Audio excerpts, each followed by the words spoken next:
இது மகிமை நேரம். அன்பார்ந்த மகிமை டிவி நேயர்களே, மீண்டுமாக உங்களை சந்திப்பதில் மிக்க மகிழ்ச்சி அடைகிறேன். இந்த மகிமை நேரம் நிகழ்ச்சியை கர்த்தர் நமக்கு ஒவ்வொரு நாளும் ஆசீர்வதித்து கொடுத்திருக்கிறார். இந்த வாரத்திலும் கூட நம்ம தியானிக்கும்படியாய் ஆண்டவர் ஒரு தலைப்பை நமக்கு தந்திருக்கிறார். அந்த தலைப்பை வைத்து நம்ம தியானிக்க போகிறோம். இன்று 1-2 நாட்களில் டிசம்பர் மாதத்துக்குள்ளாக நம்ம பிரவேசிக்க இருக்கிறோம். அந்த டிசம்பர் மாதம் என்றாலே நமக்கு ஞாபகத்துக்கு வருவது கிறிஸ்துவனுடைய பிறப்பு. நம்முடைய ஆண்டவராய் இயேசு கிறிஸ்து இந்த உலகத்திலே இரட்சகராய் வந்து பிறந்திருக்கிறார் என்கிற செய்தி தான் நமக்கு எல்லாருக்கும் ஞாபகத்துக்கு வரும். அதை குறித்து தான் ஒரு சில காரியங்களை நம்ம தியானிக்க போகிறோம். இந்த வாரத்தில் கர்த்தர் நமக்கு கொடுத்திருக்கிறதான வசனம் ஏசாயா 9வது அதிகாரம் 6வது வசனம். நம்ம அநேகருக்கு தெரிந்ததான ஒரு வசனம். நமக்கு ஒரு பாலகன் பிறப்பார், நமக்கு ஒரு குமாரன் கொடுக்கப்பட்டார், கர்த்தத்துவம் அவர் தோளின் மேல் இருக்கும், அவர் நாமம் அதிசயமானவர், ஆலோசனை கர்த்தா, வல்லமையுள்ள தேவன், நித்திய பிதா, சமாதான பிரபு எனப்படும். இன்றைக்கு இந்த வாரத்தில் நம்ம தியானிக்க போகிறது நம்முடைய ஆண்டவராகிய இயேசு கிறிஸ்துவுக்கு கொடுக்கப்பட்டதான ஒரு சில நாமங்கள். ஏசாயா 9வது அதிகாரம் 6வது வசனத்தில் அநேக நாமங்களை குறித்து கர்த்தர் சொல்லியிருக்கிறார். இந்த நாமங்களை குறித்து தான் நம்ம தியானிக்க போகிறோம். முதலாவது சொல்லப்பட்ட நாமம் அதிசயமானவர். அதிசயம், ஹீ இஸ் ஒண்டர்ஃபுல். ஆங்கிலத்தில் சொல்ல போனோம் என்று சொன்னால் ஒண்டர்ஃபுல். அதிசயம் என்பதற்கு என்ன அர்த்தம்? 2 விதமான வார்த்தைகளை நம்ம கேள்விப்பட்டிருப்போம். அதிசயம், இன்னொன்று அற்புதம்.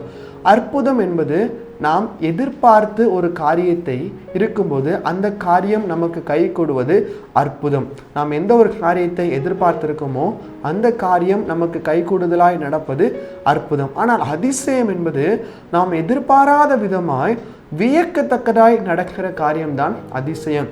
உலகத்தில் அநேக கண்டுபிடிப்புகள் கண்டுபிடிக்கப்பட்டிருக்கிறது. அவைகளெல்லாம் அற்புதகரமாக கண்டுபிடிக்கப்பட்டிருக்கிறது. ஆனால் அதிசயகரமாக ஒரு சில நிகழ்வுகள் நடக்கும். அதை அனைவரும் ஆச்சரியத்துடனும் வியக்கத்தக்கதாய் பார்ப்பார்கள். இதுதான் அதிசயம். இன்னைக்கு நம்முடைய ஆண்டவராய் இயேசு கிறிஸ்துவும் கூட அதிசயமானவராய் இந்த உலகத்தில் பிறந்திருக்கிறார். ஏன் அவருக்கு அதிசயம் என்கிற பெயர் கொடுக்கப்பட்டிருக்கிறது? ஏன் என்று சொன்னால், நம்முடைய ஆண்டவராய் இயேசு கிறிஸ்து இந்த உலகத்தில் பிறக்கிற அவருடைய பிறப்பே ஒரு அதிசயம். அவருடைய பிறப்பை குறித்து அநேக வருடங்களுக்கு முன்பதாகவே முன் அறிவிக்கப்பட்டது. அநேக வருடங்கள் நம்ம பார்த்தோம் அப்படின்னா, எத்தனையோ வருடங்களுக்கு முன்பதாக தீர்க்கதரிசிகள் என்ன செஞ்சுருக்கிறாங்க? அவருடைய பிறப்பை குறித்து சொல்லியிருக்கிறாங்க. பாருங்கள், இது எவ்வளோ ஒரு அதிசயம். அது மட்டுமா, பாருங்கள், பரிசுத்த ஆவியானவரால் பிறக்கப்பட்டவர், உருவாக்கப்பட்டவர் அவர் கன்னியின் வயிற்றில் உருவானவர். இந்த உலகத்தில் உள்ள சயின்ஸ் படி கன்னியின் வயிற்றில் ஒரு குழந்தை உருவாவது ரொம்ப கஷ்டம். ஆனால் பரிசுத்த ஆவியானவரால் உற்பவித்ததினால் அவர் அதிசயமானவராய், அதிசய பிறப்பாய் இந்த உலகத்தில் அவர் ஜன்மித்தார். எனவே தான் அவருக்கு அதிசயமானவர் என்று சொல்லப்படுகிறதான பெயர் கொடுக்கப்பட்டிருக்கிறது. இந்த வார்த்தை வேதாகமத்தில் 2 இடங்களில் பயன்படுத்தப்படுகிறது. பழைய ஏற்பாட்டின் காலத்தில் நியாயாதிபதிகளின் புஸ்தகம் 13வது அதிகாரம் 18வது வசனமும் 19வது வசனத்திலையும் மனோவா என்று சொல்லப்படுகிறதான ஒரு சகோதரனை குறித்து சொல்லப்பட்டிருக்கிறது. அந்த மனோவா வீட்டுக்கு ஒரு தூதன் இறங்கி வருகிறார். அந்த தூதனை பார்த்து இந்த மனோவா கேட்கிறாரு. மனோவா தூதனை நோக்கி, நீர் யார், உம்முடைய நாமம் என்ன அப்படின்னு சொல்லி கேட்குறார். அந்த 18வது வசனத்தையும் 19வது வசனத்தையும் நீங்கள் படிக்கும்போது உம்முடைய நாமம் என்ன அப்படின்னு கேட்குறார். அதற்கு கர்த்தரிடத்திலிருந்து இறங்கி வந்ததான அந்த தூதன் பதில் சொல்லுகிறார், நீ இப்படி கேட்கிறது என்ன? அது அதிசயம். இப்போ ஆண்டவரிடத்துல, பிதாவாகிய தேவனிடத்திலிருந்து இறங்கி வருகிற ஒவ்வொரு காரியமும் அதிசயமாய் காணப்படுகிறது.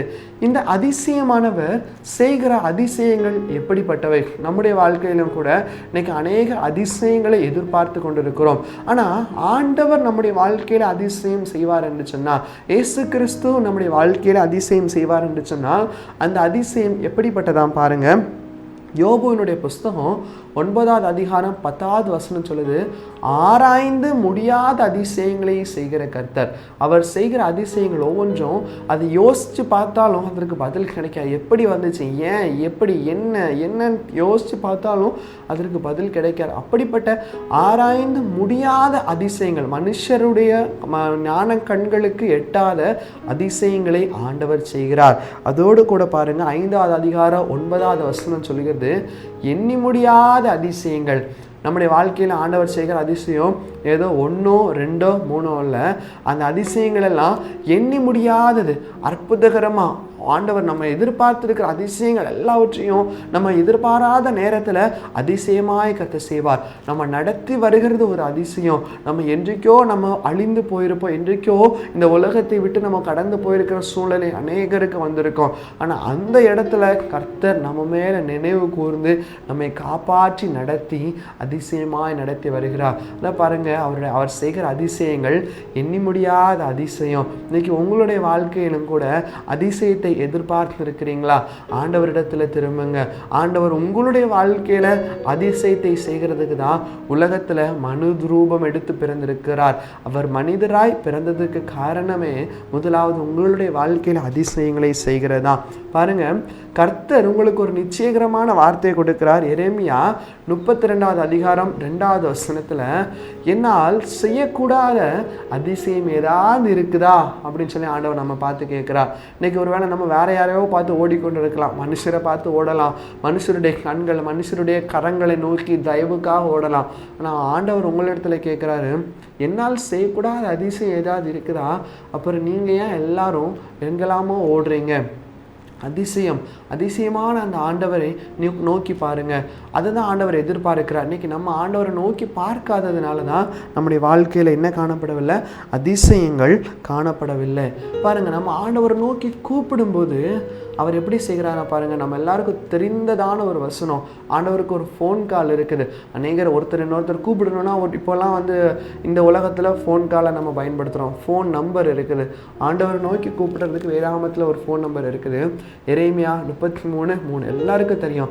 என்னை நோக்கி கூப்பிடு, அப்பொழுது நீ அறியாததும் உனக்கு எட்டாததுமான பெரிய காரியங்களை உனக்கு அறிவிப்பேன். நீ எப்படி இருக்குன்னு உனக்கு தெரியாது, நீ அறிய மாட்ட, உனக்கு எட்டாது, பெரிய காரியமாக இருக்கும். அந்த காரியங்களை அற்புதகரமாக அதிசயகரமாக கர்த்தர் உங்களுக்கு அறிவிப்பார்.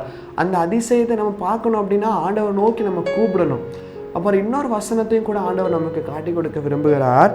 சங்கீதம் 119வது சங்கீதம் 18வது வசனம் சொல்லுகிறது, உம்முடைய வசனங்களில் உள்ள, அதாவது உம்முடைய சத்தியத்தில் உள்ள அதிசயங்களை காணும்படி என் கண்களை நீர் திறந்தருளும். இந்த வசனம் ஆண்டவர் நமக்கு கொடுத்திருக்கிறதான வார்த்தை, இது அதிசயம். ஒவ்வொரு நாளும் இந்த வார்த்தையை நீங்கள் படிங்க, இந்த வார்த்தையை பின்பற்றுங்க, இந்த வார்த்தையின்படி நீங்கள் உங்கள் வாழ்க்கையில் நடங்க, இந்த வார்த்தையை விசுவாசிங்க. இந்த வார்த்தையின் வழியாய் கர்த்தர் உங்கள் வாழ்க்கையில் அதிசயம் செய்வார். எனவே அன்பானவர்களே, அதிசயத்தை நீங்கள் எதிர்பார்த்து கொண்டிருக்கிறீங்களா? உங்களுடைய வாழ்க்கையில் ஏதோ ஒரு காரியம் நடக்குமா நடக்காதா அப்படிங்கிற, நடக்கவே நடக்காது அப்படிங்கிற ஒரு சிந்தனை கூட அநேகருக்கு காணப்படும். என் வாழ்க்கையில் இந்த காரியம் யார் வந்தாலும் நடக்காது, ஆனால் ஆண்டவர் வந்தால் அதிசயமாக அது நடக்கும். என்ன காரியத்தை நீங்கள் எதிர்பார்த்திருக்கிறீங்க? உங்கள் கையின் பிரயாசங்களை வாய்க்க செய்வதற்கு ஆண்டவர் சித்தமுள்ளவராய் கூட இருக்கிறார். பாருங்க, ஆண்டவருடைய வாழ்க்கையில அவர் பிறந்தப்போ அதிசயமாக ஒரு நட்சத்திரம் ஞானிகளுக்கு வழிகாட்டியது. அதிசயமா ஒரு நட்சத்திரம் வழிகாட்டியது. இதுவரைக்கும் எப்பவுமே அந்த மாதிரி ஒரு சம்பவம் நடந்ததில்லை. நட்சத்திரங்களை படைத்தது அந்த ஆண்டவர், அந்த நட்சத்திரங்கள் வழியாய் கர்த்தர் வழிகாட்டிருக்கிறார். இன்னைக்கு நம்முடைய வாழ்க்கையிலும் கூட நம்முடைய ஆண்டவராய் இயேசு கிறிஸ்துவே அந்த நட்சத்திரமாக இருக்கிறார். நம்மை அதிசயகரமாய் வழிகாட்டுவதற்கு, வழி நடத்துவதற்கு கர்த்தர் சித்தம் உள்ளவராய் கூட இருக்கிறார். எனவே நம்மை நாமே இந்த நாளில் கர்த்தருடைய சமூகத்தில் அர்ப்பணிப்போம். அதிசயமாய் பிறந்த அந்த இயேசு கிறிஸ்துவை நம்முடைய வீட்டில், நம்முடைய உள்ளத்தில் நம்ம வரவேற்போம். தேவன் தாமே அற்புதங்களையும் அதிசயங்களையும் உங்களுடைய வாழ்க்கையில், உங்களுடைய வீட்டில், நீங்கள் கையிட்டு செய்கிற வேலைகளில், நீங்கள் எதிர்பார்த்திருக்கிற காரியங்களில் செய்வாராக. ஆமென். நம்ம எல்லாரும் கண்ணை மூடி ஜெபம் பண்ணுவோமா? அப்படியே ஆண்டவரை நோக்கி பார்ப்போமா? எங்களை நேசிக்கிறதான நல்ல இயேசு சுவாமி, அப்பா, இந்த நாளில் ஆண்டவரே, நீங்கள் அதிசயமானவராக எங்கள் வாழ்க்கையில் பிறந்திருக்கிறீங்க என்பதை நாங்கள் உணர்கிறோம். இயேசுப்பா, ஆண்டவரே, நீர் செய்ய முடியாத அதிசயம் உண்டோ என்று சொல்லி கேட்டிருக்கிறீங்க. ஆண்டவரே, நீர் செய்யத்தக்க அதிசயங்கள் எல்லாவற்றையும் எங்களுடைய இல்லத்தில், எங்களுடைய உள்ளத்தில், எங்களுடைய வாழ்க்கையில் செய்யும்படியாக நாங்கள் எதிர்பார்த்துருக்கிறோம். உம்மை நோக்கி நாங்கள் கூப்பிடுகிறோம். ஆவியானவரே, நீர் எங்கள் மத்தியில் வாங்க சுவாமி, நீங்களே கூட வாங்கப்பா, நீங்களே வழி நடத்துங்க. அதிசயகரமாக எங்கள் வாழ்க்கையில் வந்து நீங்கள் பிறக்கும்படியாக ஜெபிக்கிறோம். மீட்பராம் இயேசுவின் மூலம் ஜெபிக்கிறோம். எங்களை ஒவ்வொரு அர்ப்பணிக்கிறோம். இயேசுவின் மூலம் ஜெபிக்கிறோம் எங்கள் நல்ல பிதாவே. ஆமேன், ஆமேன்.